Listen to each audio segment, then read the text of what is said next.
Oh my gosh. What's up? No one's in the audience, but we're here for the first ever. Just talking about licking batteries and stuff. Licking batteries. Just watch out for the battery acid. You don't want to fail your con save. Oh. Now it's a D&D joke. Boom. Could you even make that con save? Or would it just be a nat 20? There's only one way to find out.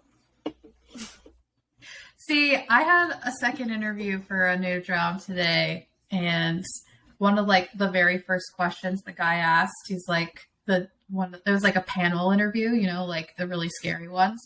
Mm-hmm. And one of the dudes was like, I see you have audio engineering under your skills. Tell me about that. And I started blushing, and I was like, well, I run and engineer and DM a Dungeons and Dragons podcast.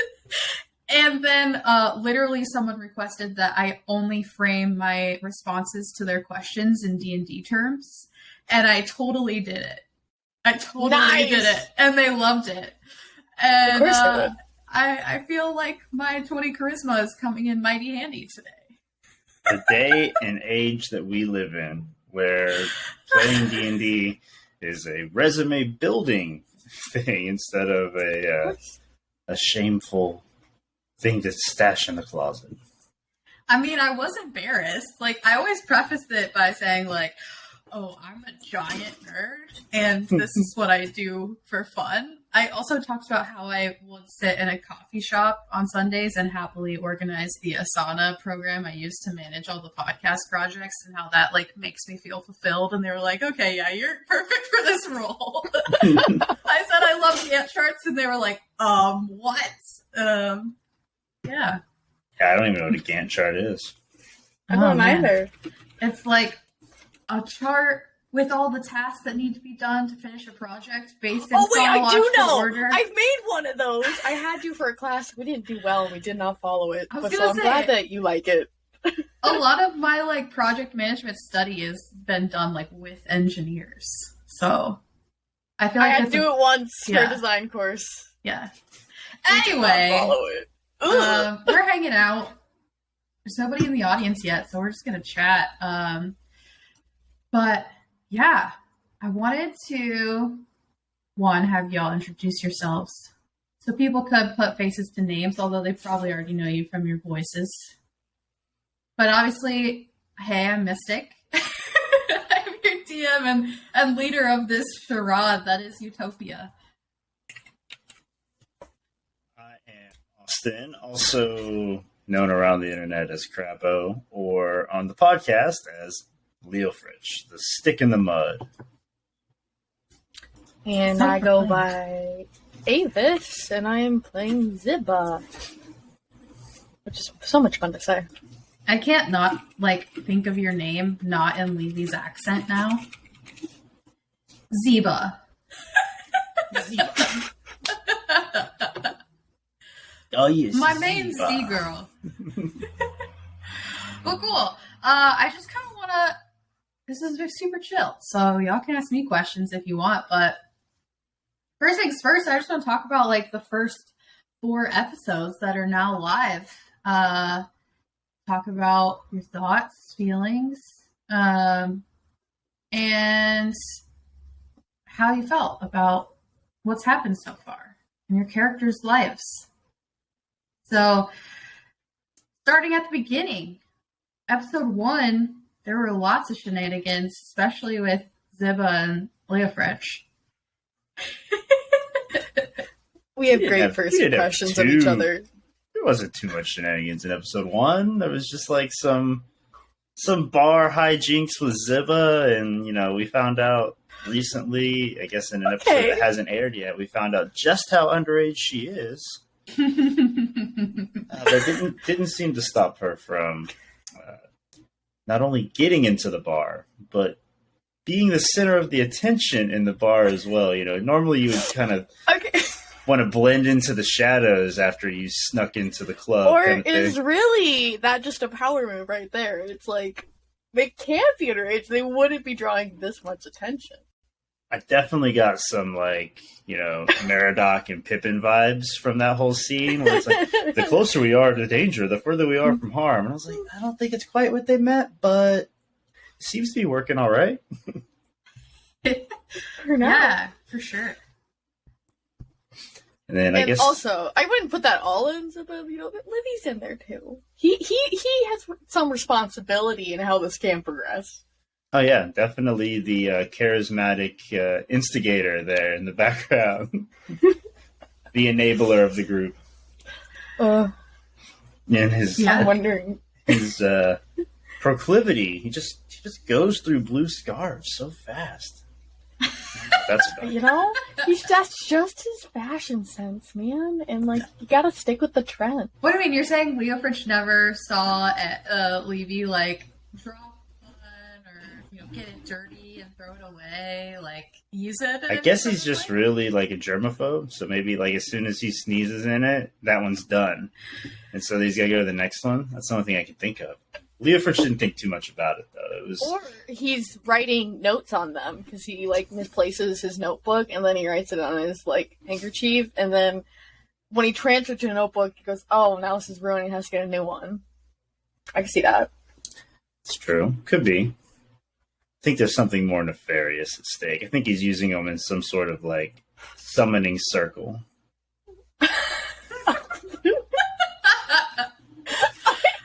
And by I mean Leofric. Is there such a thing as a summoning bard? I don't know.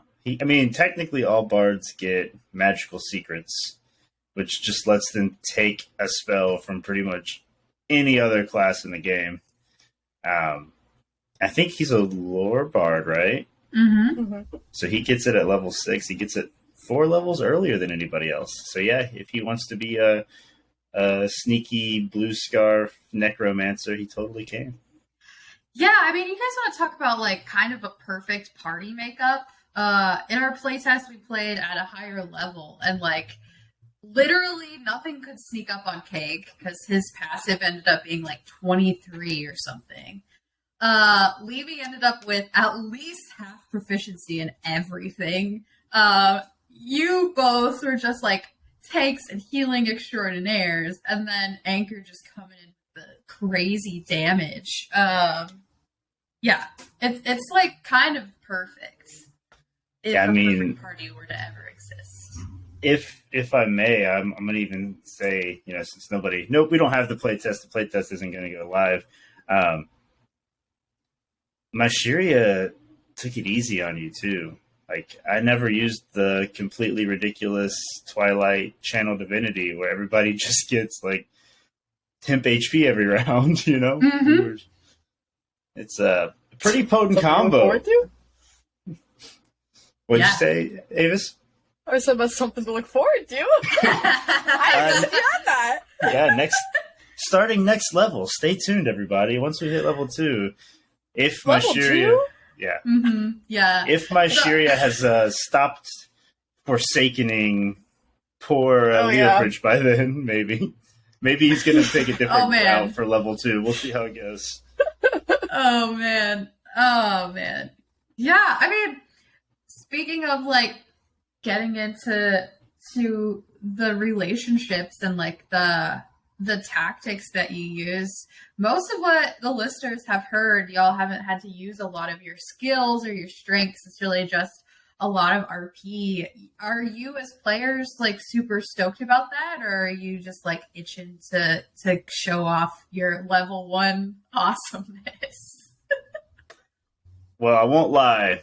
In our most recent one, which I think will be airing in a week or two for those of you listening now,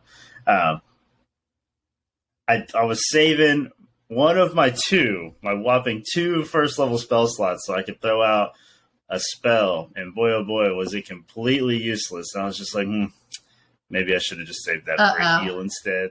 I won't say what spell it was. You guys will experience it in the moment, and you'll probably, if you're listening to this now, you'll probably realize that's an oof. But we'll be excited to see how it goes. I'm excited that Leofric is already had to get his hands dirty as of the recording of episode, was that 6 now? Didn't take long. Yeah. That will, Patreon subscribers will have access to that tomorrow, so Friday. Oh. And then it'll be live for everybody else on Monday. Fancy. Yeah, Avis went to Spain, so we got behind on our pre-recorded content. My bad, yeah. You know what? I thought about it the whole time I was there. It was the only thing I would talk to my sister about, and she, I bet she wished that she just got without me and left me here to be recording anyways. But does your sister play? My older sister? She plays when her husband makes her. So she loves it. She's a big fan. She likes it. Just not as much as like her husband and his friends, I would think. I hope she's gonna listen to this and be like, "Don't say that online." I hang out with my husband. Yeah. I think she enjoys playing it. She just doesn't play it as regularly. And then my other sister, I force her to play, so she has to like it. Yeah. Cool. I mean, not really a lot other than what we've already covered happened as you all met. Obviously, Leofric became the benefactor for Zibba and Levi. You had a bag of apples the whole time. I don't know.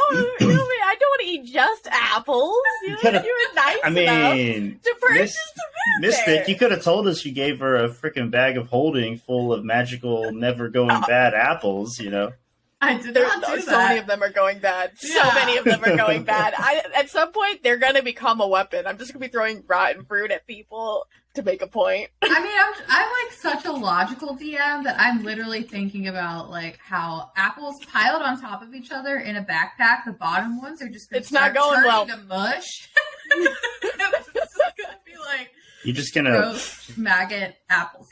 Well, I took a farmer background. They're like, you get 5 gold pieces of tradable goods. I was like, I want to grab some apples. I didn't realize how much apples cost and how many apples that would be. I actually left some apples on the farm, so there's too many apples. I might be putting you on the spot here, but for those of us that don't know and the listeners that don't know, how many apples do you actually get for 5 gold? Do you know that off the top of your head? For 5 gold?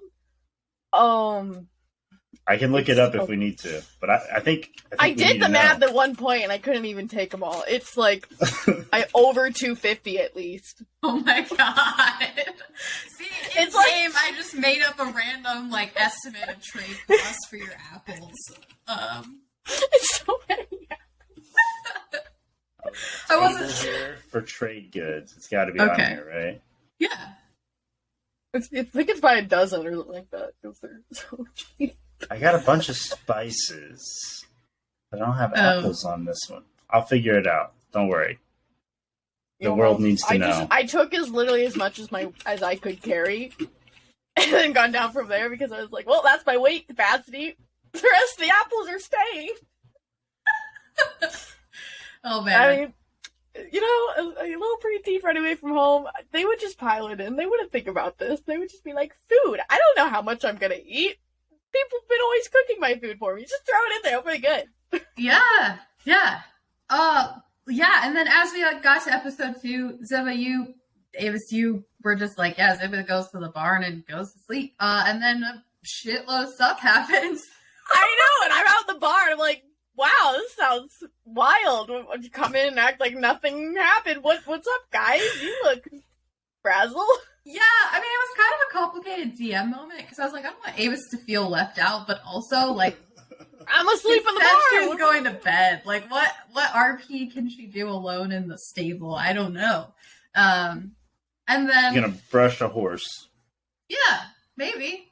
Hey, it's kind of glad I like hanging out in barns because in some of instances, if we hadn't have been in the barn, things would have gone differently.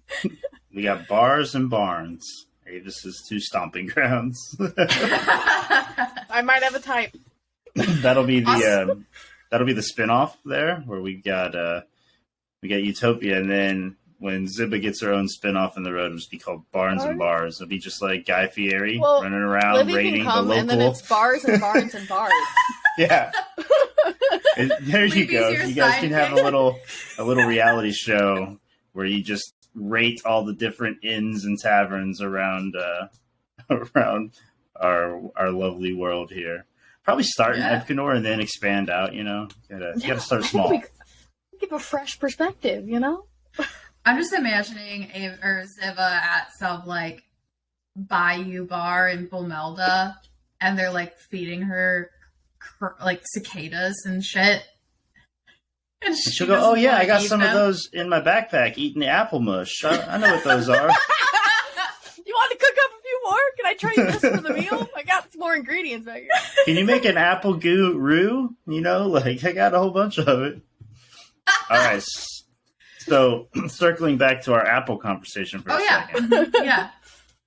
So there's no official entry that I found for the apple itself. However, you can get a loaf of bread for 2 copper. Okay. And I think it's safe to say that you can usually get an apple for less than half the cost of a loaf of bread, which would be 1 copper or roughly 500 apples for 5 gold. Oh my god. See, I don't even remember the cost that I threw out. I think it was like 3 silver for a dozen. Yeah, you gave like 2 silver for like 1 or 2 dozen apples, and I would be like, sure. That actually isn't that far off, I don't think. No, it's not that all. far off. Yeah. And also, it depends on wouldn't actually know.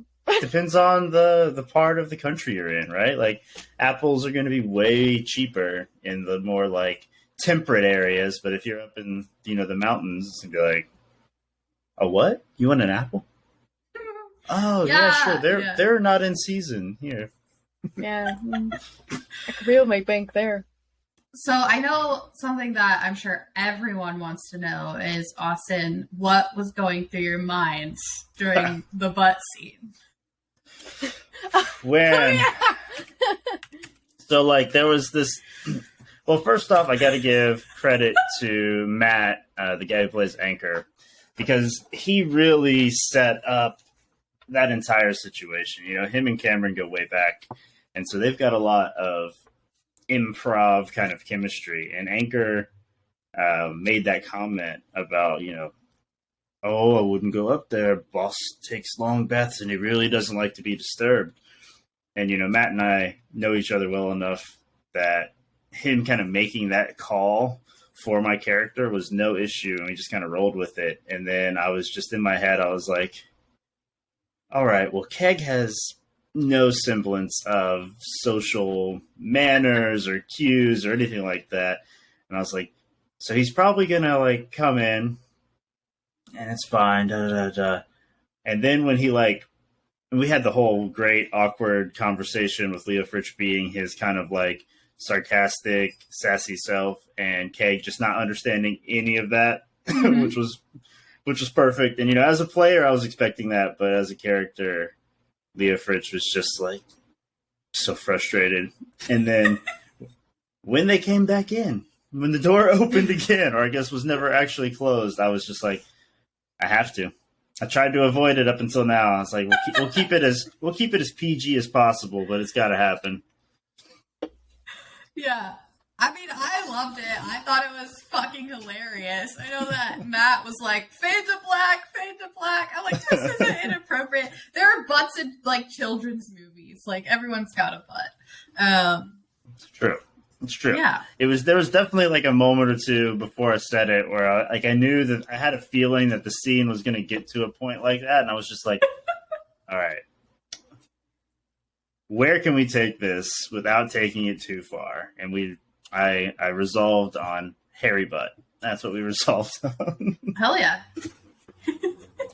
And everyone that I've spoken to that has watched, or I guess listened to the first couple episodes, they love to talk about the bath scene and the church scene. And unfortunately, we don't have our 2 church boys with us today, but that is it's definitely the interesting highlights from episode 2. Oh, yeah. Yep. Every time I hear Keg roleplay, I just, every time I think it's so funny and ironic how someone so observant is so unobservant. Oh no, he's so well. He's so observant. He just has no idea what any of that is. Once he learns it, he's good, right? Like he's all about change now. You just got to show him once or twice, and then he's got to figure it out. He's good at knocking now, almost too good. He's good at drinking ale. He's good at drinking now. Yeah. He's a quick learner. I think that's where that high wisdom, low intelligence kind of comes in, right? Like, yeah. This one. Amazing. So cool. All right. So episode 3, you all finally finish your sleep. Zibba joins the party. You go to make a plan. The plan making takes up most of the episode. Do you think that you as players, obviously, and for your characters, do you think that the party makeup helps in making decisions, or do you think that it's a hindrance since everyone does kind of have different backgrounds and different goals? It's actually, excuse me, actually reminds me a lot of the group that I play with on Wednesday nights with Matt as the DM, and we have like this really solid group. Cameron's actually in there as well, the guy who plays Keg, and we've got some pretty strong and different opinions, but everybody's really good at like staying in character and RPing, and so we spend a lot of time discussing like what we're gonna do. Like last night was especially interesting because we got some ridiculous, potentially game-breaking item, right? And so, anyway, we spend so much time actually talking about what we're gonna do, but we kind of make up for it by being really efficient when we do act. But it does sometimes feel like we're not really making a lot of momentum. And so I would say like I kind of get that same vibe from our group where we have like these really long, thorough conversations. But it doesn't feel to me like we're talking in circles, if that makes sense. Like it feels like we're always kind of progressing, and then once we get the plan in place, we go for it. But hopefully it's not too much for the listeners. Maybe we can speed it up a little bit. I mean, I personally love it. It's what I live for: the RP, the internal conflict, the meshing of ideas. That's why I'm a DM. Yeah, I gotta say, coming at it from... Go ahead. Sorry. No, I was going to say, I really enjoy it, people coming at it from their different motivations. Because one, it makes us consider maybe different priorities and different tasks, but then when you're like, well, why do you want to do that so bad? And getting to role play that and look into it and kind of develop people's more motivations and their background too is a lot of fun. Yeah. It's great. And then y'all eventually make the decision to head to the castle, and the route that you take takes you past the temple. And I didn't really mean to completely derail you all. This was definitely not like a derailing moment of the campaign, but I definitely wanted to point out that the grass around the temple was burnt, and then this whole thing just went sideways with Keg eating grass and then knocking on the door again. Pre-Guinevere appearing,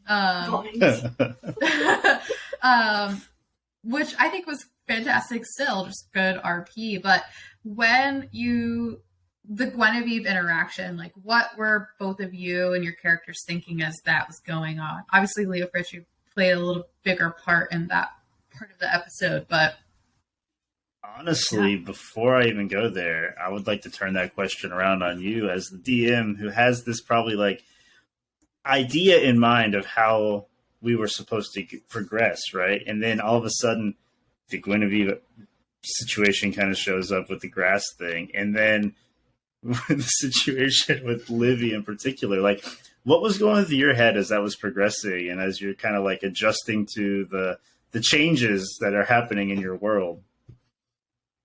Oh, I fucking love it. Like that.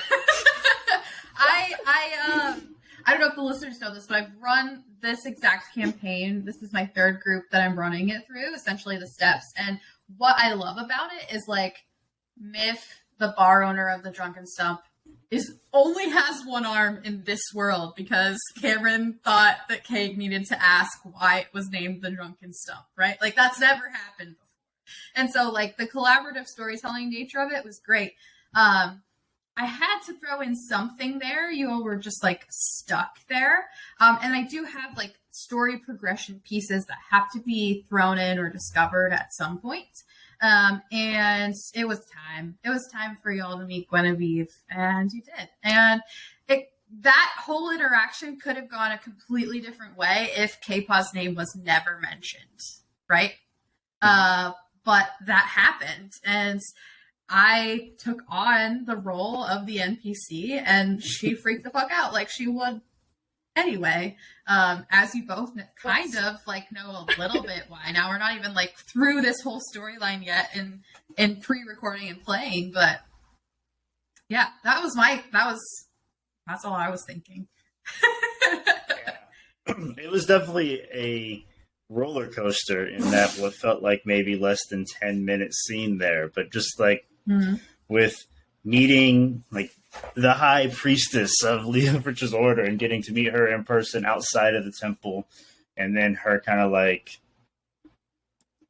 almost judgingly looking at his friends, and then kind of smoothing that over, and then all of a sudden, you know, our smooth talker of the group just eats a foot. Very smooth. Right, you know, and she's like, yeah, you're not welcome anymore. Don't worry about it. And it's like, okay, so now we're going to sneak into the temple that you're not welcome in anymore. You know? And as of this morning, I think you guys all have access to Leofric's stats. If you're on the Utopia D&D podcast Instagram, and you guys will know that he has a negative dexterity modifier and heavy armor. So, like, when you're choosing your big party fast member stealther for the stealthy, sneaky deception stuff, he's not the top. He's not the second on the list. He's not the third on the list. Him and Anchor, honestly, Anchor's probably still better off in that mission, even though Anchor's got like a 6 dexterity, because he's at least got some charisma. He might be able to like lie his way out of it, but Leofric, not the right call there. So as soon as we got into there, and they're like, yeah, you find Guinevere, you see her in there, and she's saying like, oh yeah, this man is not allowed in anymore. And he's just like, well, there goes any chance. I just gave those dudes my name like 10 seconds ago. And so they know I'm in here at the moment. And she's already like telling everybody to keep an eye out for me. So I guess I get to... I'm kind of glad you were the one in that scenario. Because I was thinking to myself, I'm like, dude, this is very barbarian of me. But I was like, if that was me, I'd be like, we could risk it. It's like a lot. We'll actually catch up with them. You know, let's just go a little farther. We can talk to the nice lady on the couch. What would Zibba do? Yeah. Zibba would have gone for it, and it would not have gone well. Well, Leofric did talk to the nice lady on the couch and barely, yeah, didn't realize who he was speaking with. No, Leofric doesn't know who that is. I mean, Leofric said they don't want me here. Austin knows who the crazy panther lady is, but Leofric has no idea who that is. He's just like, that's a weird pet to have, and I'm a wanted man inside the headquarters of the people that are looking for me, so I'm not real interested in why you have a big cat right now. More interested in not being arrested or getting K-Pod. Yeah. That's Is that a verb now? Yep, that's a verb. It's definitely Same a verb brain. now. I don't know what it means yet, because we're still working through the story, but I can assume it's not good, based on what we've uncovered so far. So Context clues. Yeah. Spoilers, maybe? No. Not really. You all know they're going to investigate K-Pod at some point. I mean, they all, if they're even through episode 2, they already know that we are looking into a disappearance of K-Pause. So And most disappearance in D&D are not good things. Leofric doesn't want to disappear. He's a young dwarf. He's only like 48. He's like barely got his beard. Zibba actually did. Oh man. Well, cool. Avis, I want to know your thoughts on the scene with the street vendor That scene was a little chaotic. Levy was like, no, we're walking. And you and Keg were definitely drawn in, which I feel like was it was all very, like, in character and character based. That was a little bit personal experience, I'm gonna be honest. Oh, yeah. My times abroad with people from the middle of nowhere. And I would be like, no, they would definitely get stopped. They are a walking target for peddlers, man. Like, someone's gonna come and tie a bracelet to their wrist and be like, pay me money. Ew. That happened to me in New York the first time I went. See? I was like, no, for sure. We have to stop. They would get them in for sure. But I was kind of glad that someone was able to step in, like Livy, and be like, no, don't talk to these people, because if there's not, I don't know what they would have gotten out of me and Keg. But I'm not gonna lie, I really wanted Keg to just, like, take the potion and drink it. Like, I really wanted the chaos factor to ramp up right there, and it didn't happen. I was a little sad. If Lily hadn't stepped in, it probably would have. That's the thing. Talked right into it and be like, I guess. Okay. I don't have any money, but I got apples. I also love that you mentioned your allowance. You were like, I haven't got my allowance yet. Well, and she didn't. You can't tell them no. You just gotta come up with excuses. Except and for to be fair, yeah, we find out much later that she will never get her allowance. Well, don't run away from home, folks. The bartender didn't buy in.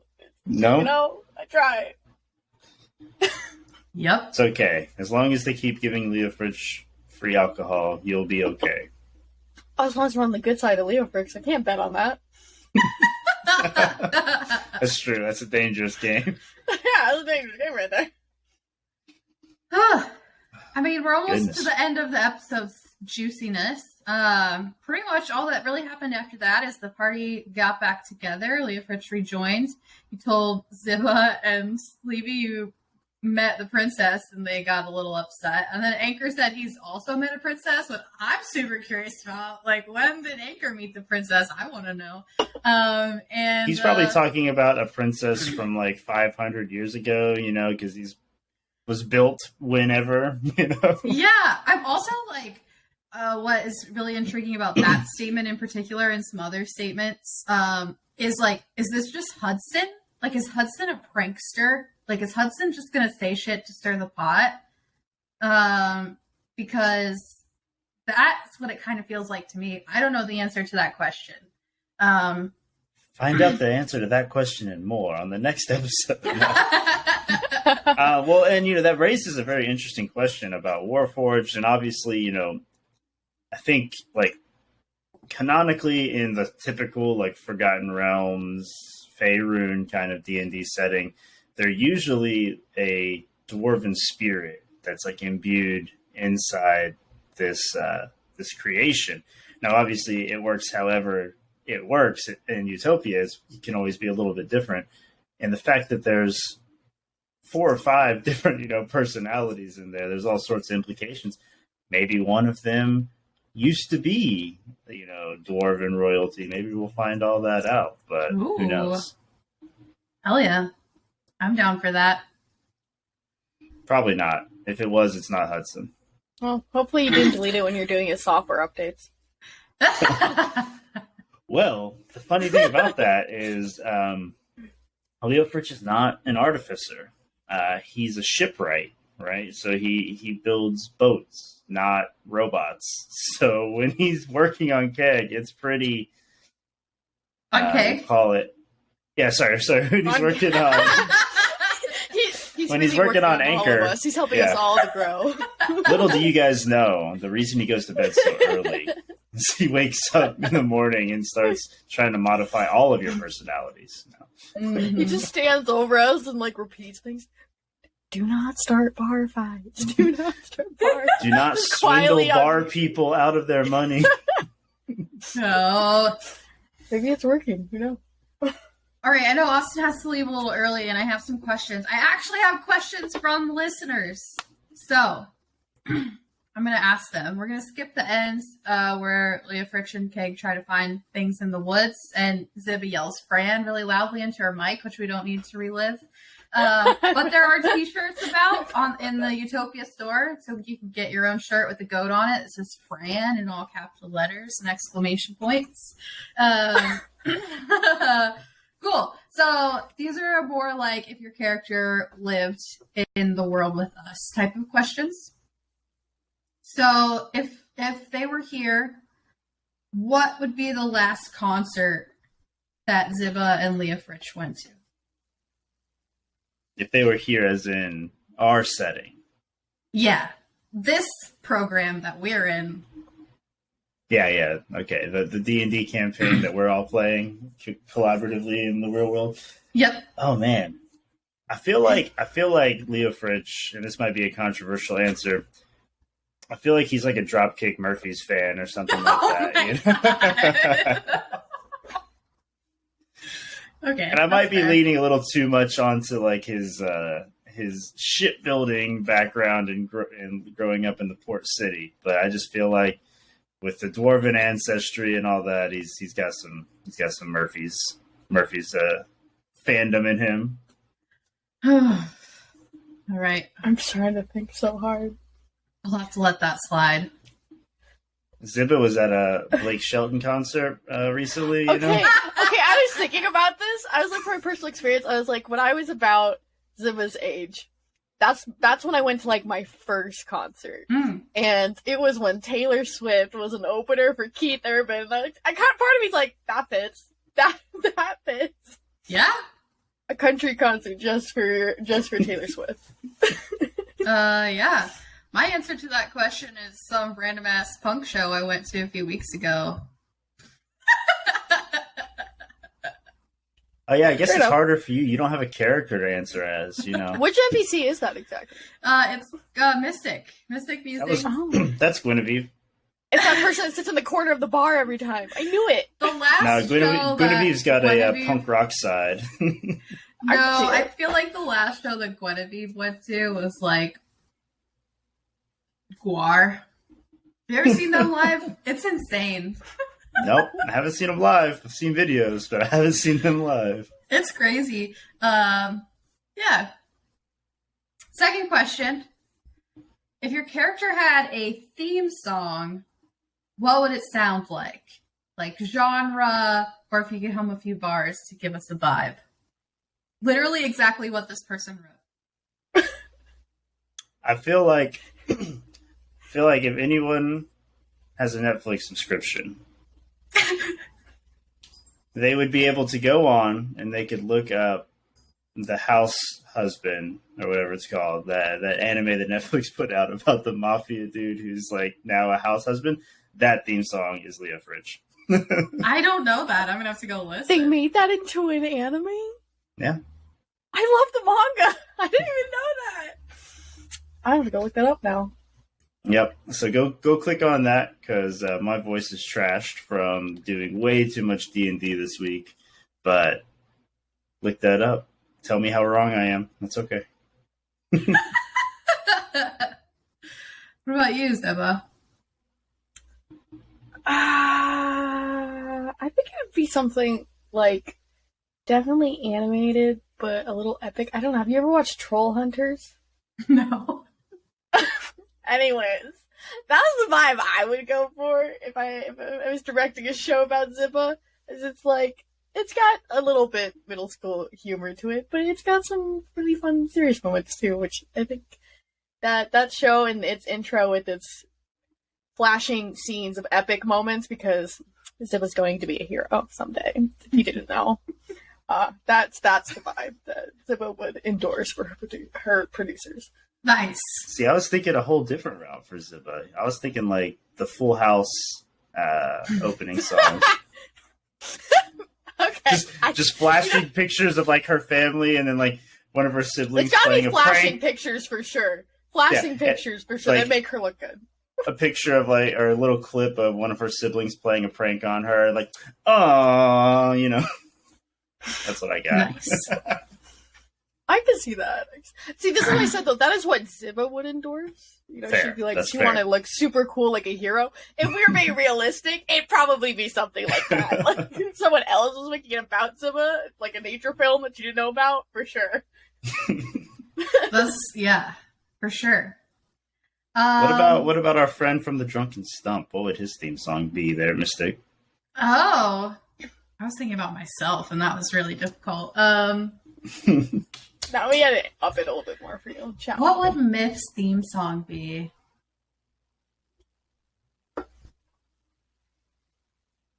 For Trying really hard to think thing, of like a pun, and I'm not getting anywhere.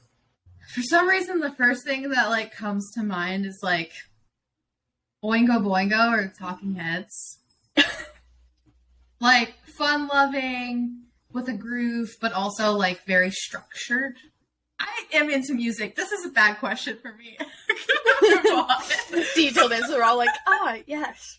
Or does that make it a great question for you? I don't know. Cool. Maybe last question, since Austin has to peace out. And I don't even know if you'll have an answer to this one, Austin, but I know that Avis will.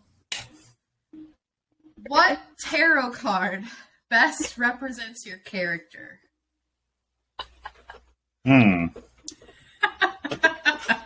Well, my knowledge of tarot cards is limited to... See, I told you she was...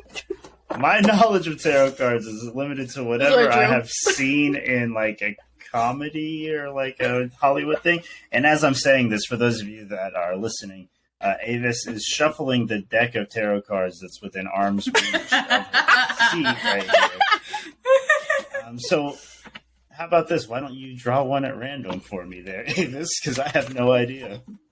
Okay. I would say... The Two of Pentacles. Oh, that so fits. That so fits. A man torn between two thoughts, two ideas, balancing two different parts of themselves. I can see it. Very appropriate right now. Mm-hmm. And I drew the Queen of Wands. Fire, baby. That makes a lot of sense, too. I can see it.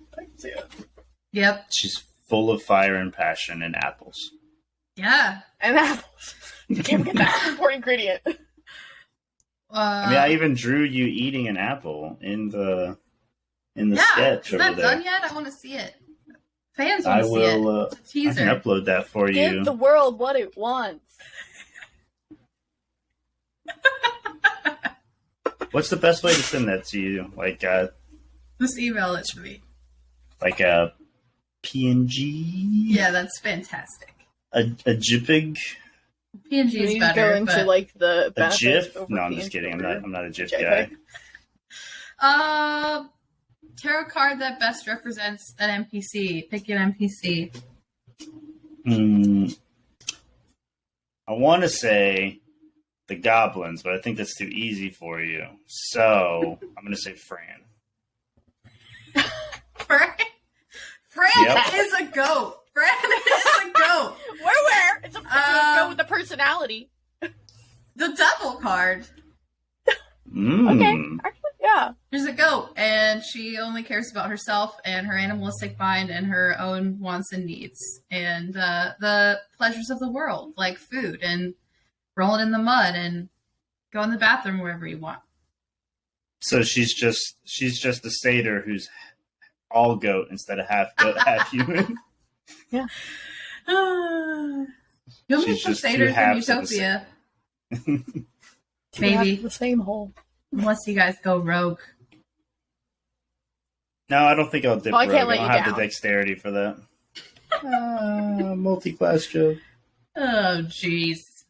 Yeah, the analogy I used in that job interview was like, I don't even remember what I said, but the vision that I rolled was like, I rolled in that one and fell in the lava pit, and they all started laughing, and I was like, yes. There you go. D&D jokes to win over your superiors. Works every day. I'm really excited. I hope that it works out, this role. Talking about it, this is going to be around for a while, so I guess I'll keep you all posted. Please do. All right. Well, thank you. Well, it's been fun. Yeah, thanks, Austin. Thanks, Zibba, Avis, Leofric, Mystic, Sierra, all the fucking names that we have. And we'll do this again next month. Looking All forward right, to we'll it. catch you next time. Maybe you'll have some different faces and voices for the next episode. Yeah. Fingers You need crossed. titles and names to make it even more confusing. Oh, yeah. Yeah, more names. All right, well, I'll catch you all next time. Yep. See ya. Yeah.